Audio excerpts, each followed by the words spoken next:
ini. Kali ini topiknya karena sangat menarik sekali, kita bicara tentang currency ya.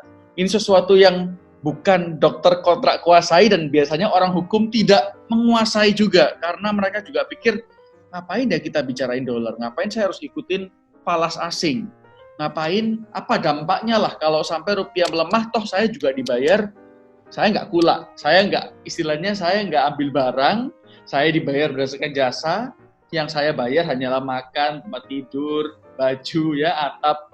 Jadi kadang nggak mikir sampai sana, tapi ternyata kalau kita telaah banyak hal itu terjadi karena dolar, khususnya waktu cerita 98 krisis moneter itu kan pasti banyak lawyer yang jatuh, tapi juga banyak juga yang lebih naik karena banyak urusan kepilitan.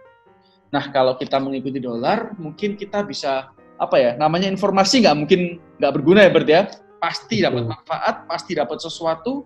Nah, kalau kita dapat informasi ini terus kita keinget, ada klien kita atau calon klien kita yang mungkin akan mengalami kesusahan dengan adanya ini. Nah, kita bisa kontak, bisa kasih info, kasih masukan.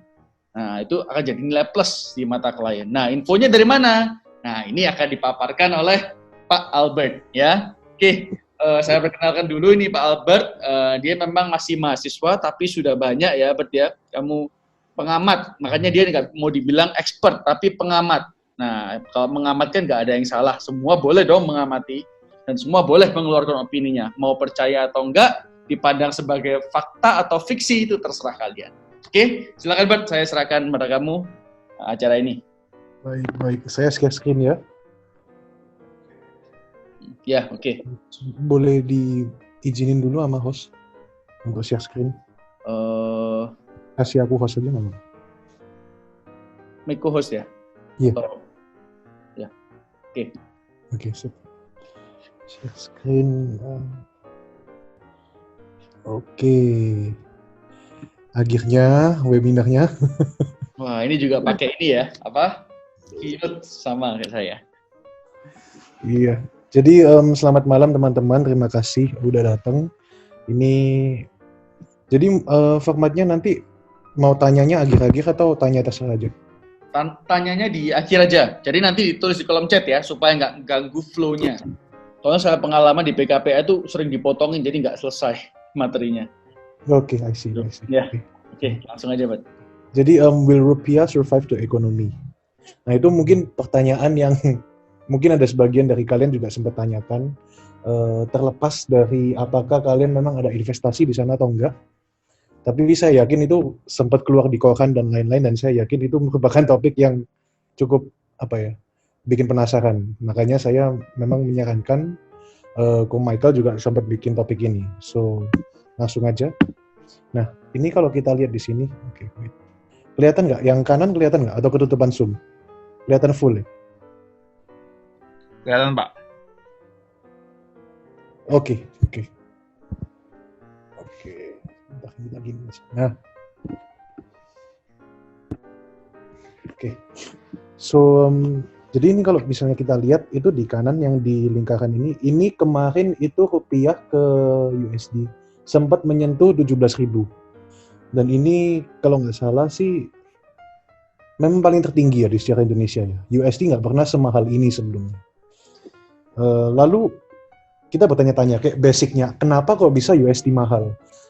Sebenarnya USD itu di sini tuh dianggap sebagai suatu goods.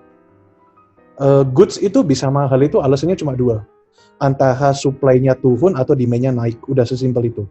Jadi in this case itu demand-nya USD itu naik, banyak yang pingin USD, tapi supply-nya nggak mencukupi. Sehingga harganya pun mengikuti demand yang naik dan supply yang tidak memadai. Muncullah USD menjadi 17.000. Terus kita lihat lagi nih, ada mungkin teman-teman juga tahu kalau emang efek ekonomi climate sekarang lagi sangat pesimis. IMF itu memprediksikan minus 3% GDP. Dibanding 2008 itu cuma minus 0,1%. Nah, kenapa kok ekonomi penting? Kenapa kok ekonomi itu bisa ngefek ke mahalnya dolar? Jawabannya di sini. Kalau kita lihat ya di sini ya. Bentar, ini saya minggirin dulu. Nah,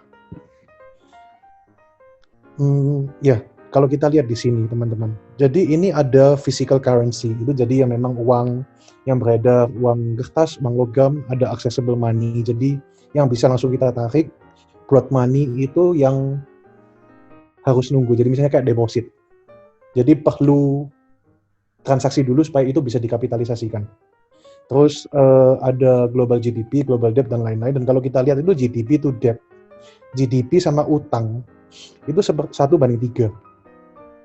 Jadi jumlah utang di dunia itu sama dengan jumlah properti di dunia dijumlah jadi 1. Kalau kita kembali ke sini, logikanya kalau sebagai pebisnis, pelaku bisnis, atau bahkan negara ya, kalau kita ngutang, itu kan beli aset memutar kapital, lalu menghasilkan uang melalui aktivitas ekonomi. Tapi GDP yang merepresentasikan aktivitas ekonomi, itu macet. Jadi kita ngutang, tapi nggak menghasilkan uang. Tapi kita tetap harus bayar utang itu. Sedangkan perlu diketahui bahwa utang di dunia kebanyakan itu pasti pakai USD. Simply karena USD itu merupakan mata uang utama di dunia. Ini apa nih? Oke, anyway, lanjut ya. Chat ada 9 apa nih? Oh, I see. Oke, lanjut. Ko Michael kalau mau ngomong boleh ya, soalnya di mute. Terus Indonesia. Oh iya. Aku ngetikinin supaya nggak dengar bunyi ketikan. Aku setiap omongan kamu nanti aku rangkumkan lah poin-poinnya di chat supaya yang lain bisa ngikutin gitu. I see. Okay. Thank you. Jadi move on to the next section ya. Jadi skenario di mana, alasan apa yang membuat rupiah bisa nggak jeblok. Jadi seperti yang kita tahu, 98 itu rupiah sempat jeblok, itu paling parah gitu. Itu dari kayak 2.000 menjadi 14.000, 15.000 peaknya. Dan itu memang kerusuhan paling parah, itu Asian crisis. Jadi bukan hanya di Indonesia, tapi di Thailand, di Korea, dan di lain-lain juga ada Asian crisis 98 itu. Penyebabnya kompleks, mungkin nanti next webinar kalau dibolehin Ko Michael ya. Cuma yang sekarang itu Indonesia rupiah di 2020 apakah akan survive? Kalau kita lihat itu seperti yang saya katakan tadi, mahalnya US dollar itu simply tergantung dari supply dan demand. Di sini ada USD Reserve. USD Reserve itu apa? Cadangan valuta asing US di Bank Indonesia. Kalau cadangan cadangan falas US dollar, itu berarti masuk ke supply.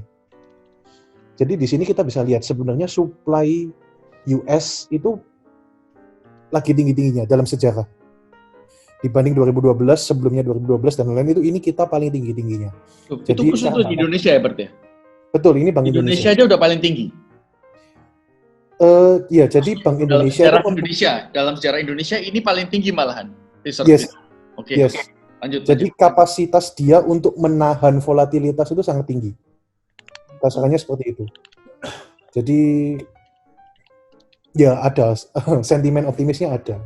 Memang paling tinggi. Cuma kalau kita lihat yang di paling kanan ini ada bulat merah itu Maret 2020 yang sempat naik 17.000. Itu ditahan sama Bank Indonesia, makanya dia sempat jeblok gitu. Kalau kita lihat yang merah kanan itu di bulatan. Itu jeblok itu ke 121 miliar USD. Cuma menariknya adalah menurut pengamatan saya sebelum ini, harusnya itu dia nggak mungkin naik lagi. Simply karena ekonomi itu semakin turun, bukan semakin naik. Ini masih awal-awal banget dari krisis ekonomi. Saya tahu bahwa GDP QOQ atau YOY, kalau nggak salah YOY, jadi year to year, itu GDP Amerika itu ada kemungkinan bisa, ini menurut GDP Now yang dilansir di websitenya Federal Reserve langsung, which is kayak Bank Indonesia-nya US. Itu ada kemungkinan GDP itu minus 42%. GDP growth-nya minus 42%. Which is sangat-sangat tinggi. Jadi saya nggak paham ini kenapa kok bisa naik, jujur. Mungkin ada beberapa alasan yang kita bisa lihat nanti, yang bisa menyebabkan kenapa cadangan falasnya ini naik. Tapi intinya, market itu dia sempat down, dan akhirnya naik. Penutupan April dia naik ke 129 miliar US dollar cadangan falas di Bank Indonesia. sehingga dia mempunyai daya tahan yang sangat tinggi dibanding sebelum-sebelumnya. Next. Nah, jadi mekanismenya adalah cadangan US dollar itu tadi, itu dia buat nombokin demand yang berlebih. Tapi kalau ditanya dari mana dia bisa dapat US dollar, itu dari nerbitin surat utang salah satunya. Dan dia nerbitin surat utang 4,3 billion dolar. Itu harusnya sih salah satu paling tinggi. Harusnya salah satu paling tinggi di sejarah, setahu saya. Jadi ini 4,3 billion yang dalam satu kali terbit ya. Satu kali terbit itu langsung 4,3 billion, itu ada isunya kalau nggak salah 50 tahun. Intinya dia surat utang, supaya orang bisa membeli surat utang itu, obligasi itu dengan uang US dollar. Dan Bank Indonesia bisa ngantongi uang US dollar itu tadi. Jadi ya dengan adanya ini maka nambahlah kas US dollarnya itu nambah buat nomboki volatilitas tadi, menambah power ketahanan resiliensi Bank Indonesia terhadap demand-nya dolar yang sangat-sangat naik akibat ekonomi nggak jalan. Oke, next. Ini alasan kedua. Jadi ini alasan pertama ya, dia ada barusan nerbitin surat obligasi yang sangat tinggi amannya. Ini alasan kedua, itu ada Foreign and International Monetary Authority. Ini baru diterbitin Maret sama Federal Reserve. Itu seperti yang saya bilang tadi, Federal Reserve itu Bank Indonesianya US. Ini baru diterbitin dan dia itu mekanismenya adalah surat utang US yang dimiliki oleh Indonesia itu bisa ditukar US dollar. Tapi nanti ditukar kembali. Mirip sama, kasarannya mirip sama agunan. Jadi kalau misalnya ada bank, anggap bank itu Federal Reserve. Terus saya punya aset. Asetnya itu di sini berupa surat utang Amerika. Nah, asetnya ini saya agunkan, jadi saya kasih dulu ke bank, lalu banknya ngasih saya uang. Sama kayak Indonesia ngasih aset dulu ke US nanti kasih US dollar liquid. Ini untuk likuidasi. Ini program ini itu repurchase agreement itu pertama kali di sejarah dia bisa ada international repurchase agreement. Setahu saya pertama kali dalam sejarah. Jadi memang ekonomi 2020 ini sangat-sangat jelek. Nggak ada kata-kata lain ya, cuma ada jelek gitu. Iya. Kalau US Federal Reserve itu biasanya repurchase agreement untuk menginjek likuidasi uang cair lah, biar uangnya banyak gitu. Itu quantitative easing, repurchase agreement dan lain-lain itu biasanya pasar domestik. Ini pertama kali pasar internasional. Terus yang ketiga itu swap lines. Jadi nggak hanya untuk nahan demand USD, tapi Indonesia juga melakukan berbagai macam cara untuk nahan demand mata uang yang lain, permintaan mata uang yang lain. Contohnya mata uang Chinese yen, mata uang Korea dan lain-lain. Itu untuk nahan demand. Kalau misalnya kita lihat di sini dibaca aja ya. Ada ini repo line itu repurchase agreement sama yang tadi itu sama BIS sama Singapura dan lain-lain. Cuma kita lihat paragraf yang kedua. Itu ada bilateral currency swap agreements, jadi swap lines. Swap lines itu sesimpel, aku ada uang rupiah, kamu ada uang dolar, ayo kita tukar, udah sesimpel itu. Meskipun ada term-term tertentu, tapi secara esensial itu requirement definisi dari swap lines adalah simply menukarkan mata uang A dengan mata uang B. Nah, ini bilateral currency swap arrangements sama bank-bank dari Bank Cina. Nah, ini swap arrangement-nya harusnya IDR sama Chinese yen. Kalau ditulisnya kayak gini. Ini dari website Bank Indonesia langsung. Terus Bank of Japan. Kalau ditulisnya nggak ada yen, tapi pakai USD. Berarti langsung Indonesia ke USD.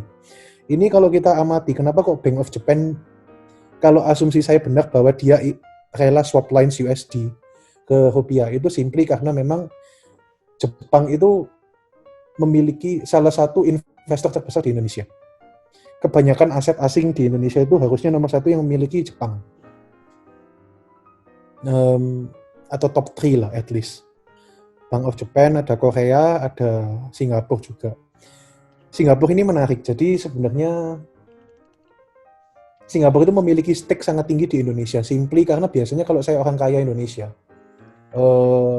saya punya suatu bisnis di Indonesia, itu saya pakai perusahaan Singapura. Jadi saya bikin perusahaan di Singapura, terus saya jalankan bisnis di Indonesia. Simply karena pajaknya di Singapura itu jauh lebih kecil daripada Indonesia. Dari regulasi bisnisnya dan lain-lain itu lebih lancah lah, kasarnya gitu. Jadi udah jelas kenapa kok